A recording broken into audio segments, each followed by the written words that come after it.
চারটি জিকির বেশি বেশি পড়লে আপনার কপাল খুলে যাবে, আপনার ভাগ্য পরিবর্তন হবে, আল্লাহ তাআলা আপনার জীবনের সফলতা দান করবেন।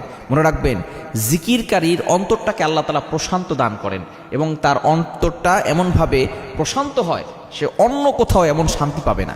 আল্লাহ তাআলা নিজে বলে দিয়েছেন সূরা রাদের ভিতরে, আলা বিযিকরিল্লাহি তাতমাইন্নুল কুলুব, যারা জিকির করে তাদের অন্তরটাকে আল্লাহ তাআলা রেস্টলেস মাইন্ড প্রশান্ত করে দেন, তাদের কোনো টেনশন থাকে না। এজন্য জিকির করবেন, চারটা জিকির যদি আপনি করতে পারেন দেখবেন আপনার কপাল খুলে যাবে। আল্লাহ পাক রব্বুল আলামিন দুনিয়া এবং আখিরাত উভয় জগতে আল্লাহ তাআলা আপনাকে সফলতা দান করবেন। নাম্বার 1, 1 নাম্বার জিকির হচ্ছে লা ইলাহা ইল্লাল্লাহ। লা ইলাহা ইল্লাল্লাহ, এই জিকিরটা যে কত ভারী! এই শুধুই লা ইলাহা ইল্লাল্লাহ যদি এক পাল্লা রাখা হয় আর গোটা পৃথিবী আসমান জমিন সব কিছু যদি এক পাল্লায় রাখা হয়, তাহলে লা ইলাহা ইল্লাল্লাহর জিকিরটা এটা সবচেয়ে বেশি এবং পুরা দুনিয়া থেকে আরো কয়েক কোটি গুণ বেশি ভারী হয়ে যাবে। এজন্য লা ইলাহা ইল্লাল্লাহ এই ছোট্ট বাক্যটার এত দাম, এত পাওয়ার, কিন্তু আমরা এটা পড়ি না। লা ইলাহা ইল্লাল্লাহ এই জিকিরটা বেশি বেশি পড়বেন।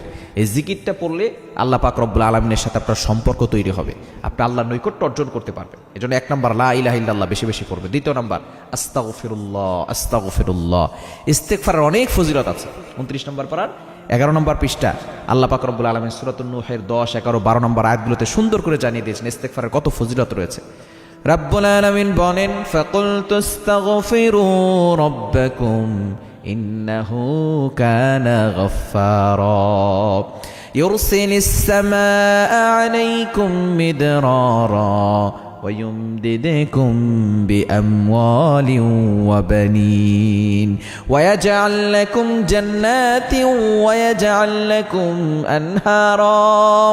আল্লাহ পাক রব্বুল আলামিন জানিয়ে দিয়েছেন, যারা ইস্তেগফারের আমল করবে আল্লাহ তাআলা তাদের গুনাহ ক্ষমা করে দিবেন।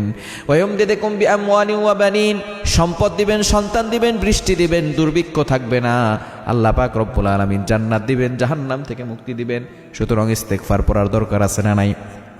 2 নাম্বার হচ্ছে আস্তাগফিরুল্লাহ বেশি বেশি পড়বেন। 3 নাম্বার আমল হচ্ছে আপনি জাহান্নাম থেকে মুক্তি চাওয়ার জন্য একটা দোয়া পড়বেন, আল্লাহুম্মা আজিরনি মিনান নার, আল্লাহুম্মা আজিরনি মিনান নার, আল্লাহুম্মা আজিরনি মিনান নার। এই দোয়াটা যে ফজরের পরে 7 বার পড়বে, মাগরিবের পরে 7 বার পড়বে, আল্লাহ পাক রব্বুল আলামিন তার জন্য জাহান্নামটাকে হারাম করে দিবেন, জান্নাত তার জন্য ওয়াজিব করে দিবেন।